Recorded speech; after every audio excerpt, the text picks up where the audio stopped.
Programa Lo que pasó. Vamos a hablar de un tema sumamente importante que cada día tiene más atención en toda la población dominicana y es el tema de la seguridad social y específicamente el sistema de pensiones.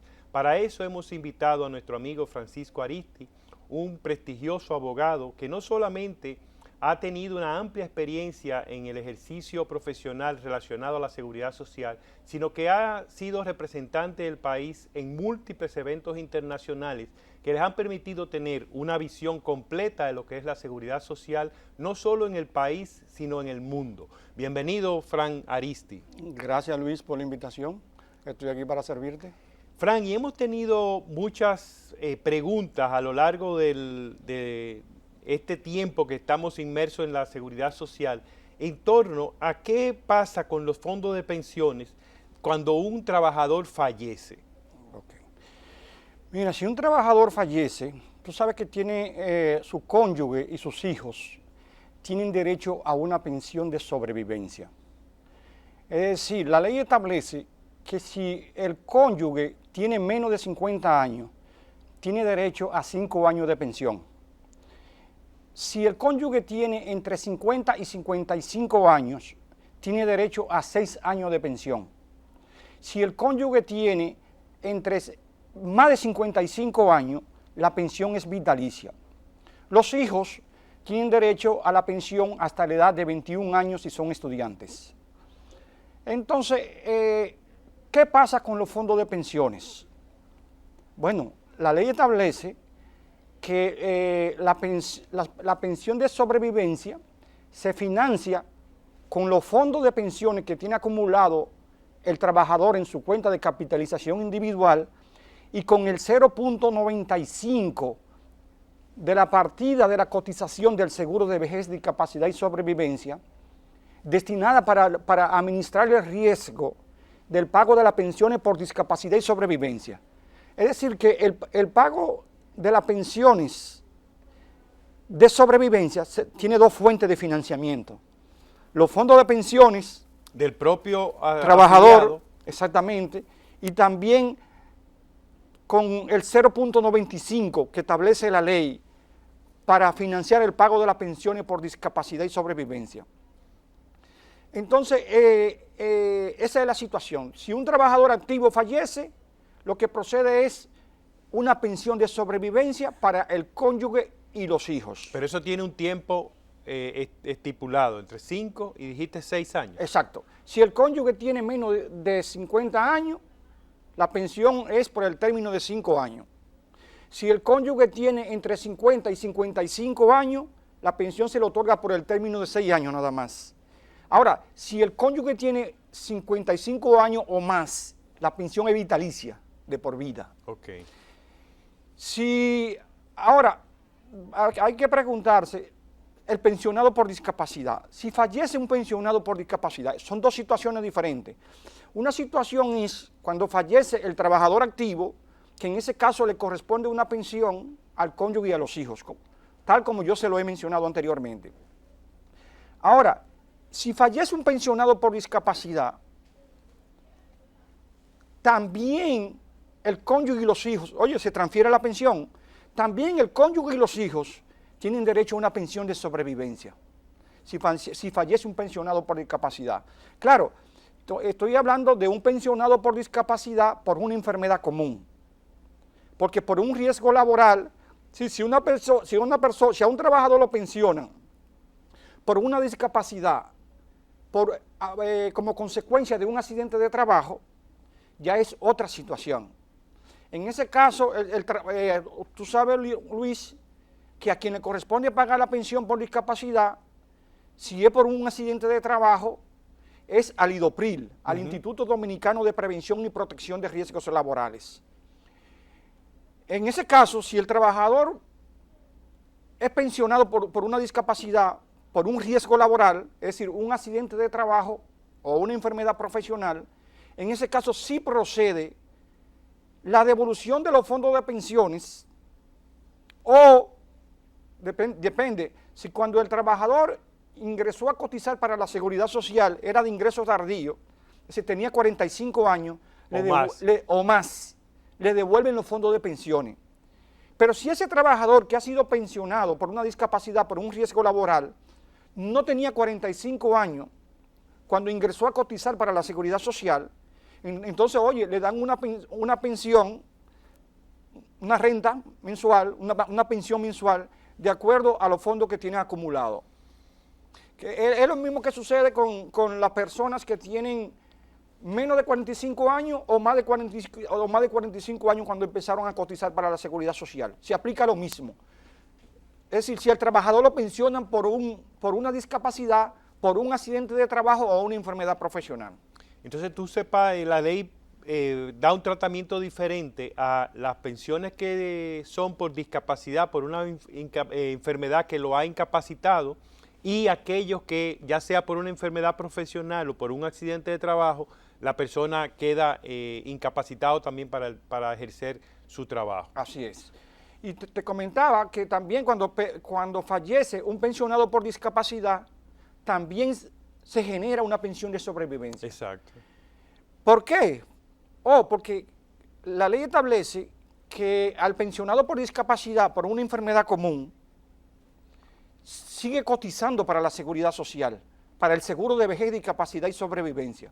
Es decir, cuando a una persona, vamos a suponer una persona tiene 40 años y lo pensiona por una discapacidad, la ley establece que del monto de su pensión, la compañía de seguro que le paga esa pensión por discapacidad tiene que descontarle la cotización del seguro de vejez, discapacidad y sobrevivencia, que es 9.97.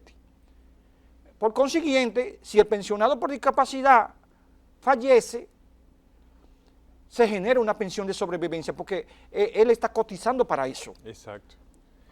Él está pagando para eso, está pagando la prima, que es 0.95. ¿Y se están ofreciendo, se están otorgando esas pensiones por discapacidad, Frank? Sí, sin lugar a dudas. Sí, eso es muy importante que la población lo sepa. Oye, para tener derecho a una pensión por discapacidad, el trabajador nada más tiene que haber cotizado un solo mes para la Seguridad Social. No se requiere, igual que la pensión por vejez, que haya cotizado 30 años para la Seguridad Social. No se requiere periodo previo de cotización. Basta que haya cotizado un solo mes para la Seguridad Social. Inmediatamente el trabajador sufre, vamos a suponer, porque no tiene que ser es decir, la discapacidad por un accidente de trabajo, porque la gente a veces asocia la pensión por discapacidad a los accidentes de trabajo. No. Un trabajador le puede dar un ACV en su casa, un accidente cerebrovascular, y si ese accidente cerebrovascular, como la gente le llama derrame cerebral, le produce una discapacidad permanente al trabajador, tiene derecho a una pensión por discapacidad. O si el trabajador, estando en su casa, se cae de una mata, se sube en una mata, o se cae de la escalera de su casa, subiendo la escalera, y ese accidente le produce una discapacidad permanente para el trabajo, eso no es un accidente laboral, eso fue un accidente común. Ya. Pero el trabajador también tiene derecho, en ese caso, a una pensión por discapacidad. Pero si el accidente es camino a su casa, del trabajo a su casa, o de su casa al trabajo, sí se considera ese accidente como un accidente laboral, ¿cierto? Correctamente. Le llaman accidente en trayecto o itinere. Exacto. Es el accidente, como tú dices, Luis, cuando el trabajador se dirige de la casa al trabajo, del trabajo a la casa. Ese accidente está cubierto, pero no es por su AFP o la compañía de seguro. No. Es por el IDOPRIL, porque eso se considera un accidente de trabajo. El accidente en trayecto. Fran, hay una pregunta que se nos hace también muchas veces y que es lamentable lo que está ocurriendo en el país, que tiene que ver con que cuando una persona afiliada se pensiona, pierde el seguro de salud, el seguro contributivo que tenía mientras laboraba en el sitio en el cual estaba cotizando. ¿Es así? Sí, correcto. Lamentablemente es por un incumplimiento de la ley del Consejo Nacional de Seguridad Social. Es decir, que la ley prevé que la persona cuando se pensiona se quede con su seguro de salud. Eso es lo correcto. Es decir, la ley establece el párrafo 2 del artículo 140 de la ley 8701, que el Consejo establecerá el aporte de los pensionados para el Seguro Familiar de Salud. ¿Qué sucede?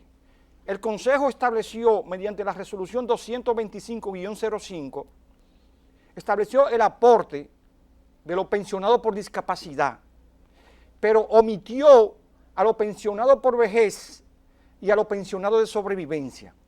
Entonces, ¿qué sucede? Si a una persona, vamos a suponer una persona está cotizando para la seguridad social y está en el sistema de reparto, está en Hacienda, está afiliado a la Dirección General de Jubilaciones y Pensiones del Ministerio de Hacienda. Si esa persona lo pensionan por vejez o el trabajador fallece y se genera una pensión de sobrevivencia a favor del cónyuge, no tienen derecho, lamentablemente, pierden la cobertura del Plan Básico de Salud del Seguro Familiar de Salud. ¿Pero por qué?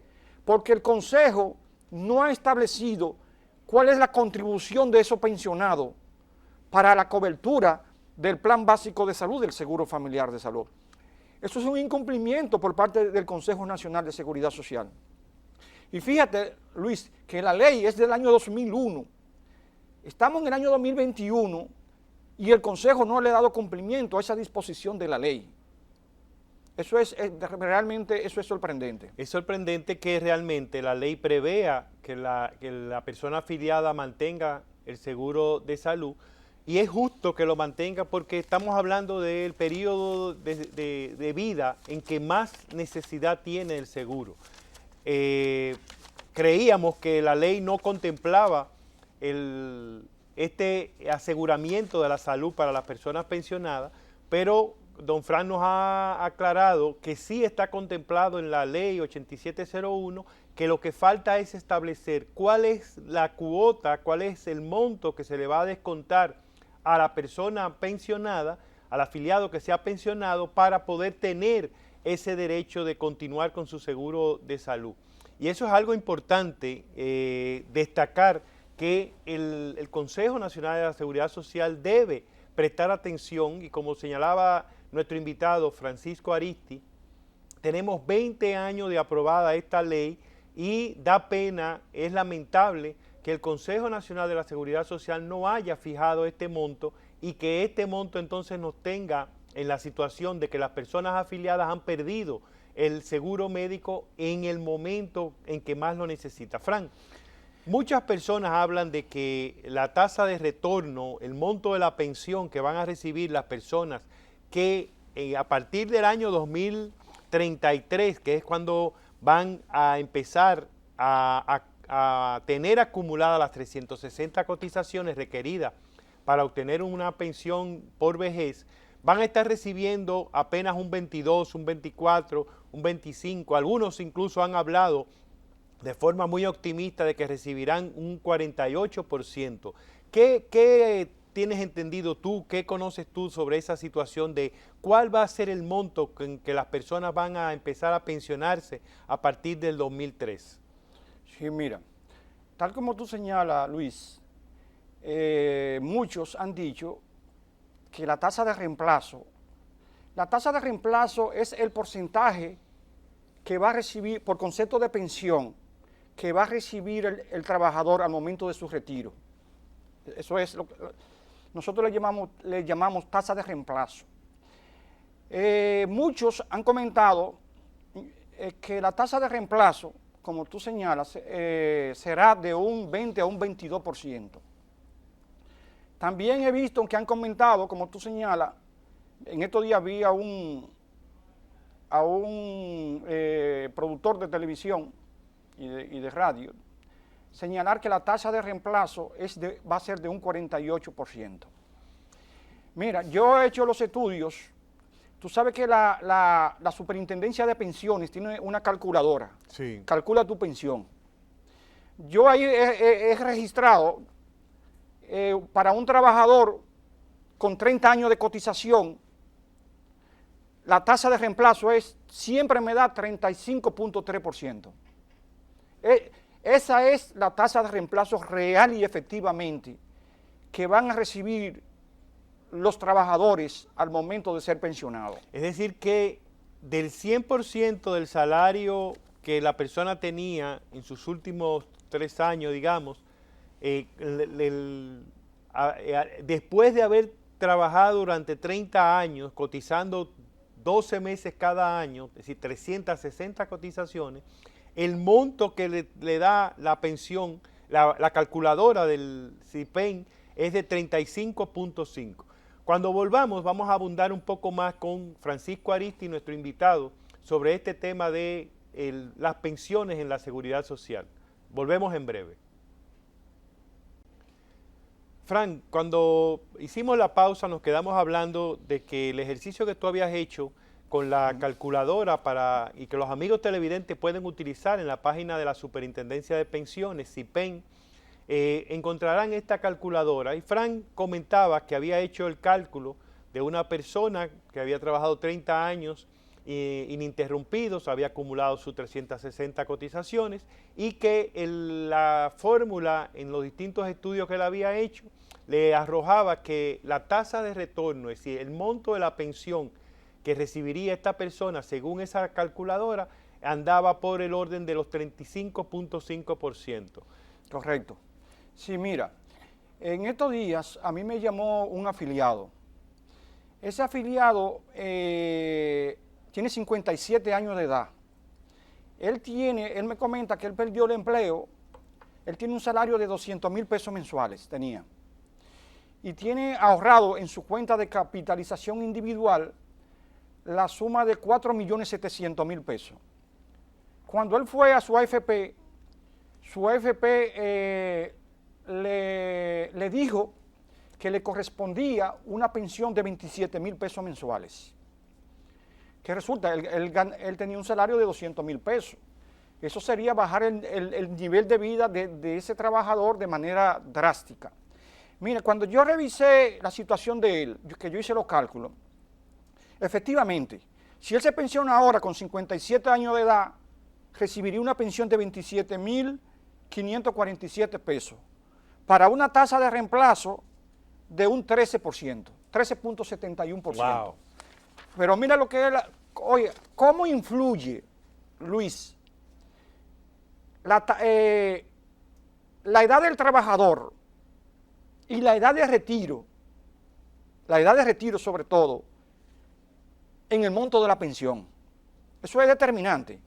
Mira, si ese mismo trabajador se retira a la edad de 50, él tiene 57 años, ¿verdad? Si se retira a la edad de 69 años, yo digo 69 años porque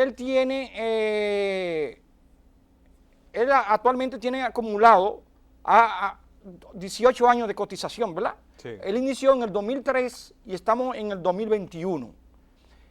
Si lo proyectamos a que el trabajador cumpla con las 360 cotizaciones que establece la ley, es decir, 30 años de cotización, él tendría 67 años. Okay. Si él se retirara a los 67 años, su pensión sería de 91,000 pesos.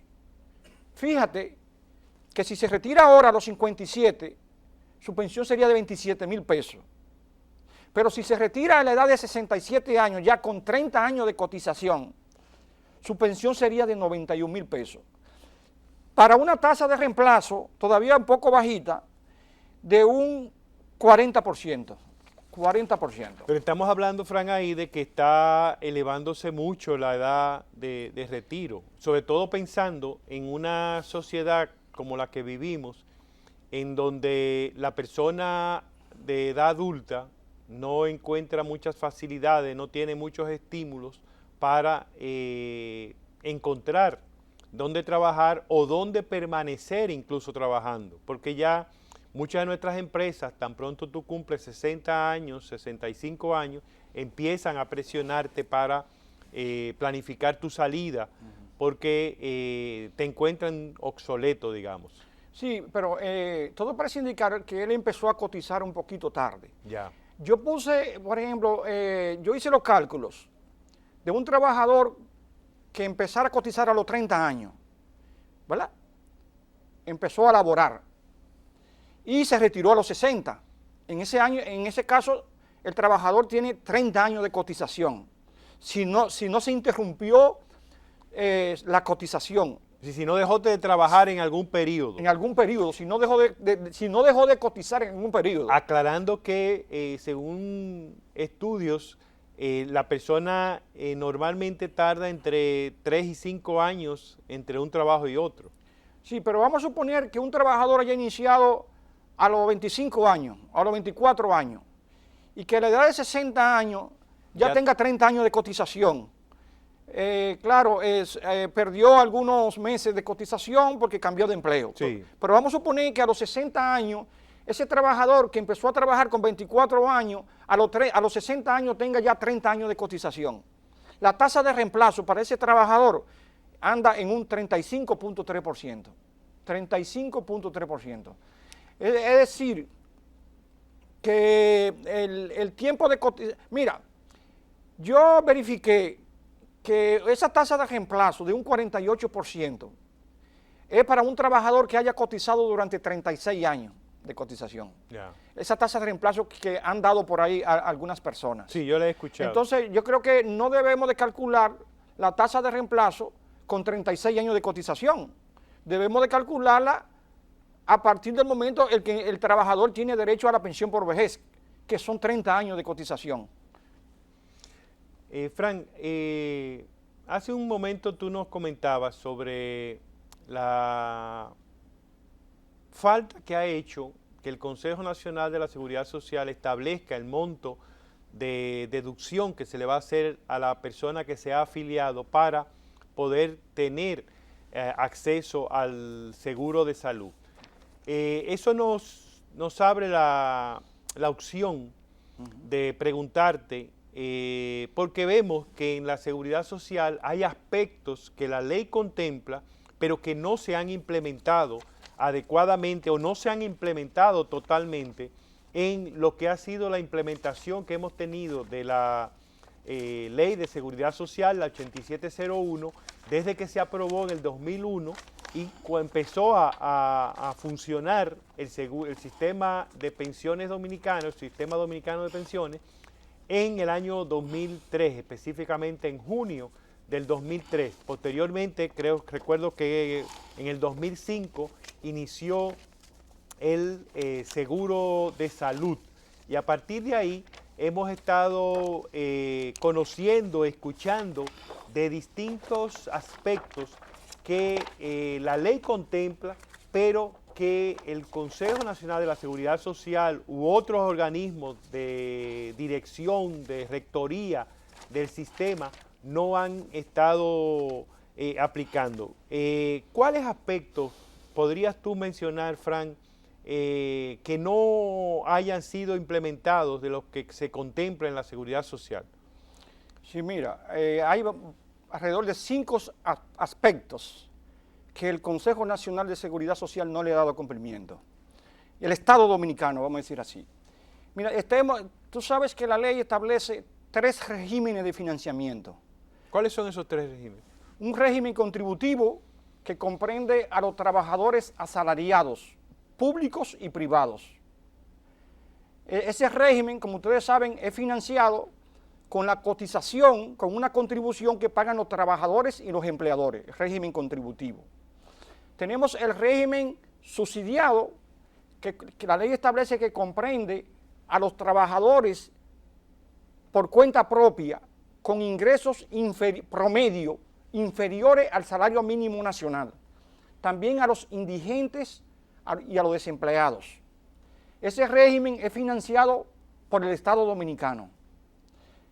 El trabajador por cuenta propia o el indigente o el desempleado no contribuye para financiar ese régimen. También tenemos un régimen contributivo subsidiado que comprende a los trabajadores también por cuenta propia, pero con ingresos promedio iguales o superiores al salario mínimo nacional. La ley establece que ese régimen será financiado mediante una contribución del trabajador por cuenta propia y una contribución del Estado para suplir la falta del empleador. ¿Qué resulta, Luis? Ese régimen no se ha implementado.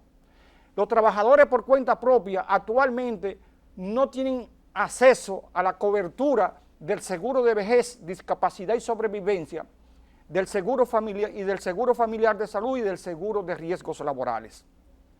Es decir, los trabajadores por cuenta propia en estos momentos no cuentan con la protección de la seguridad social, porque el Consejo Nacional de Seguridad Social ni siquiera ha aprobado el reglamento del régimen contributivo subsidiado. La ley establece que el Consejo tenía que someter un reglamento al Poder Ejecutivo para su promulgación dentro de un plazo de 18 meses de haberse promulgado la ley. Sin embargo, ni siquiera en este momento se ha aprobado el reglamento del régimen contributivo subsidiado. Otro aspecto que no se le ha dado cumplimiento a la ley es el bono de reconocimiento. La ley establece que aquellos afiliados de ingreso tardío, Luis, de ingreso tardío, que anteriormente cotizaron para otro sistema de pensiones, por ejemplo, el sistema de pensiones de la ley 379, el sistema de pensiones de la ley 1896 de seguros sociales.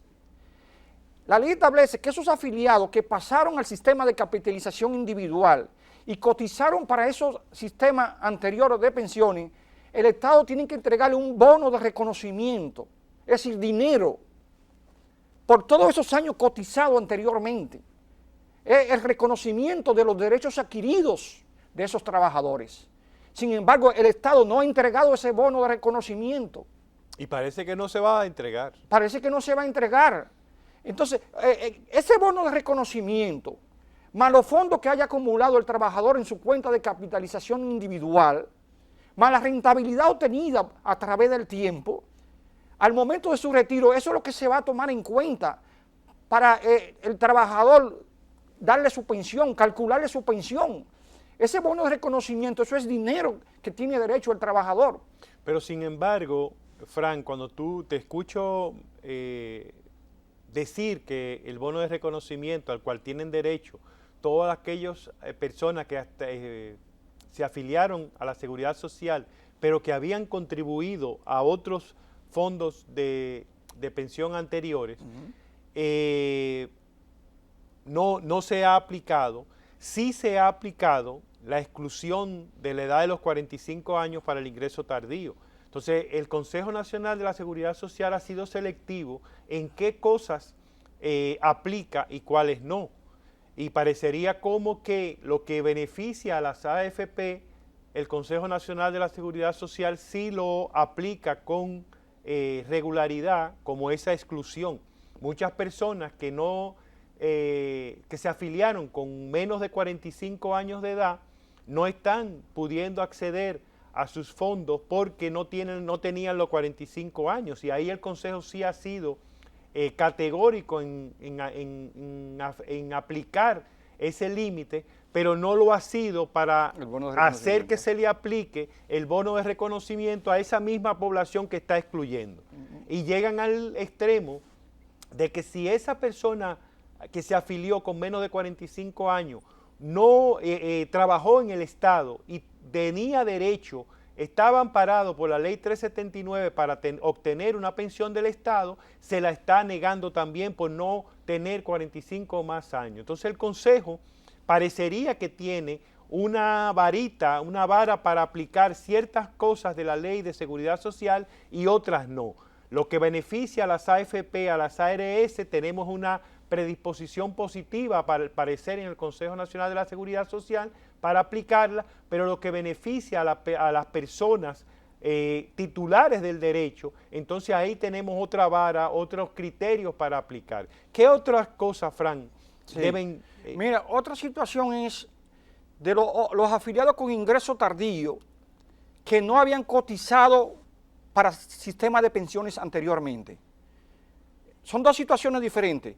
Una situación es del afiliado que cuando comenzó a cotizar para la Seguridad Social había cotizado por la ley 1896 o por la ley 379, es decir, para otro sistema de pensiones. En ese caso lo que aplica es el bono de reconocimiento. Pero hay otra situación de afiliados que no habían cotizado anteriormente y son afiliados de ingreso tardío. En ese caso la ley, Luis, establece el artículo 39, párrafo 2, que a esos afiliados de ingreso tardío, el Estado tiene que aportar los recursos, establece el párrafo 2 del artículo 39, para incrementar las pensiones de esos afiliados de ingreso tardío. Wow.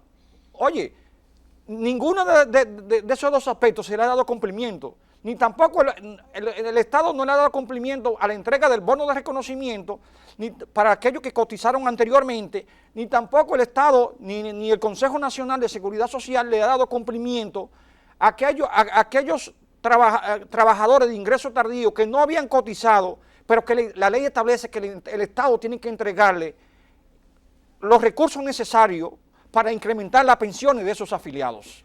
Y hemos mencionado varios incumplimientos a la ley 8701, vamos a completar la idea de otros incumplimientos que tenemos cuando volvamos de esta pausa. Volvemos, amigos, después de esta breve pausa y estamos hablando con Francisco Aristi, abogado especialista en seguridad social, con quien hemos tocado diferentes aspectos que tienen que ver con las pensiones. Y él está mencionándonos algunos de los aspectos de la ley 8701 que no han sido implementados. Y es interesante conocer que la ley que tanto estamos criticando contempla aspectos que ocasionan muchas de las irritaciones que la población tiene, que a veces creíamos que no estaban siendo considerados y según las explicaciones que nos ha ido dando el distinguido abogado y especialista en seguridad social Francisco Aristi, pues nos damos cuenta de que la ley contempla esos aspectos y que simplemente no han sido implementados.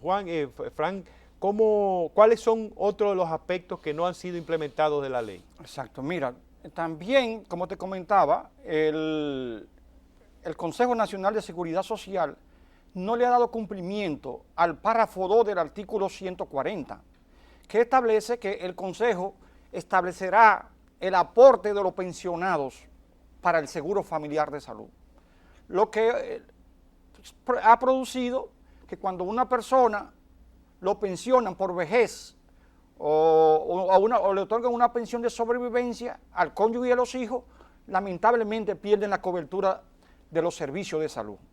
Y cuando uno escucha esto, realmente nos genera indignación, porque es el momento en que más el afiliado necesita la cobertura de un seguro. Pero claro, como más lo necesita, también más va a generar consumos. Y entonces yo no dudo que detrás de esa decisión, de esa apatía del Consejo Nacional de la Seguridad Social, está en los intereses de las ARS que pueden estar estimulando que eso no ocurra para ahorrarse los fondos de tener que tener afiliados que tienen un alto consumo.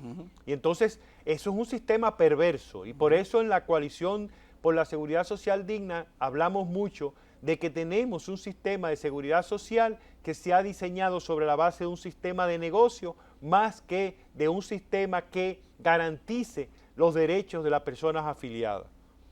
Así es, Luis. Otro aspecto, Luis, que la ley, que las autoridades del Consejo no le han dado cumplimiento, tú sabes que el artículo 152 de la ley 8701 establece 3 niveles de atención. Un primer nivel de atención, que es la puerta de entrada de los servicios de salud, lo que le llaman comúnmente la atención primaria, un primer nivel de atención. Si todos los afiliados al Seguro Familiar de Salud tienen que recibir los servicios de salud a través del primer nivel de atención. Esa es la puerta de entrada, dice la ley, de los servicios de salud. El artículo 152 establece un primer nivel de atención como puerta de entrada de los servicios de salud, un segundo nivel, es decir, atención especializada, que es para aquellos problemas de salud que no se pueden resolver en el primer nivel de atención, entonces el médico tiene que referirlo, el médico de atención primaria, tiene que referirlo a un especialista. Eso es lo que se llama el segundo nivel de atención. Ahora, hay un tercer nivel de atención también, que es la hospitalización. Si ya una vez referido al médico especialista, el afiliado necesita de un internamiento, es decir, de una hospitalización, pues entonces el médico especialista tiene que disponer de su ingreso a una clínica. Ese es el tercer nivel de atención. Se comenta que el 80% de los problemas de salud se resuelven en el primer nivel de atención. Y también, en consecuencia, eso abarata los costos de los servicios de salud. Por eso es que hoy en día no tenemos un buen servicio de salud en la población. Por eso es que también el costo per cápita del plan básico de salud es tan alto. Si iniciara el primer nivel de atención, es muy probable que se pudiera aumentar la cobertura del catálogo de prestaciones del plan básico de salud. Además, hay algo muy importante, Luis, en el primer nivel de atención, los afiliados no van a tener copago. Actualmente ustedes saben que existe un copago. En el sistema, ¿qué es el copago? El copago, en el sistema le llamamos cuota moderadora variable. Si un afiliado va a una clínica y le hacen una cirugía, el afiliado tiene que pagar el 10% de la factura, pero hasta un tope de 2 salarios mínimos nacional, hasta un tope de 2 salarios mínimos nacional. Actualmente el salario mínimo nacional de la Seguridad Social es 15.600 pesos. Es decir, estaríamos hablando que el tope del copago son 32.200 pesos. Es mucho, es alto el copago. Es decir, si una persona va a una clínica y le hacen una cirugía, ese afiliado, si la cuenta hace 100.000 pesos, ese afiliado tiene que pagar el 10%, sería 10.000 pesos. Pero si la cuenta hace 1.000.000, el afiliado no tiene que pagar 100.000 pesos, el 10%. Pero aquí nada más tiene que pagar hasta la suma de 32.200 pesos, que es el límite o el tope del copago, de la cuota moderadora variable. Pero aquí tenemos casos, Frank, que se han denunciado, que se han comentado, de personas que han tenido que pagar cientos de miles de pesos por una atención. Bueno, habría que examinar la cuenta, pero el afiliado, Luis, es importante señalar que además del copago, de la cuota moderadora variable, el gasto de bolsillo de los afiliados se incrementa bastante por el costo de la habitación. El plan básico de salud nada más cubre 2.040 pesos diarios de habitación. Entonces, ¿qué resulta? La clínica privada, un privado, ninguno cuesta 2.040 pesos. Entonces, si el afiliado dura 10 días interno en una clínica, en una habitación, y la habitación cuesta 5.000 pesos diarios, el afiliado tiene que pagar la diferencia, que son 3.000 pesos diarios de diferencia. Es decir, además de la cuota moderadora variable del 10%, el afiliado tiene que pagar la diferencia de la habitación. Y eso incrementa mucho el gasto de bolsillo de los afiliados. Ya. Frank, el país está inmerso a través de la Comisión Bicameral de Seguridad Social que funciona en el Congreso Nacional en una revisión integral de la Ley 8701. Muchos sectores de la vida nacional se han manifestado, han expresado sus puntos de vista al respecto de qué cambios debe hacerse a la Ley 8701. ¿Qué consideras tú que deben ser algunos de los aspectos que sean modificados en la Ley 8701? Bueno, lo primero que tenemos que modificar es el sistema de pensiones. Ya sea que el Estado decida mantener el sistema de capitalización individual o establecer un sistema de reparto, lo importante es que se le garantice al trabajador al momento de su retiro una pensión digna. Es decir, una pensión por lo menos equivalente, a mi juicio, sería una pensión digna, por lo menos equivalente al 60% del salario. El mínimo. El mínimo. Mira, la OIT ha considerado que como pensión mínima, ha establecido como pensión mínima la OIT un 45% del salario. ¿Qué es la OIT? La Organización Internacional del Trabajo ha establecido como pensión mínima un 45%, pero un 45% todavía es muy bajo. Una persona gana 100,000 pesos y lo pensionan con 45,000 pesos, y su modo de vida va a cambiar significativamente. O una persona gana, vamos a suponer, 10,000 pesos, vamos a suponer, y lo pensionan con 4,500 pesos, su modo de vida va a bajar significativamente. Sobre todo cuando tenemos países como el nuestro y muchos otros países latinoamericanos que tienen salarios muy bajos. Exacto. En donde ya las personas de por sí están viviendo por debajo del límite de pobreza. Así es. Entonces, nosotros entendemos que si se va a dejar este sistema de capitalización individual, si lo van a dejar, hay que modificarlo. Hay que aumentar la tasa de cotización en materia de pensiones, es decir, la tasa de cotización del seguro de vejez, discapacidad y sobrevivencia. Luis, nosotros tenemos una de las tasas de cotización más bajitas del mundo, 9.97. Y ustedes saben que de ese 9.97 que pagan los empleadores y trabajadores, solamente se deposita en la cuenta de capitalización individual de cada trabajador el 8.40 de su salario, el 8.40. ¿Y esa diferencia a dónde va? Hay un 0.95 que es para el pago, eso va a la compañía de seguros, para administrar el riesgo del pago de las pensiones por discapacidad y sobrevivencia. Hay un 0.07 también de ese 9.97 que la tesorería, esos recursos los envía todos los meses a la superintendencia de pensiones para las operaciones administrativas de esa institución. Hay un 0.5% que eso va todos los meses a la Dirección de Información y Defensa de los Afiliados, la DIDA, también para sus operaciones administrativas. Y hay un 0.1% de ese 9.97% que esos recursos los envía todos los meses a la tesorería, se quedan en la tesorería de la Seguridad Social, el 0.1%, que es para también sus operaciones administrativas. Como te dije, solamente se deposita todos los meses en la cuenta del trabajador, en la cuenta de ahorro del trabajador, el 8.40 de su salario. Por consiguiente, yo siempre digo esto, Luis, matemáticamente no dan los números.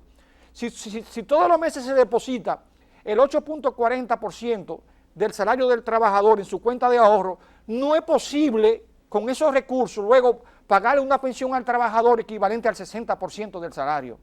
Eso matemáticamente no dan los números. Es decir que para mantener un sistema de capitalización individual tendría que contemplarse indudablemente un aumento de los aportes. Exactamente. De los empleadores y de los trabajadores. Exactamente. Mira, yo siempre les comento que en Colombia la tasa de cotización de pensiones es un 16%.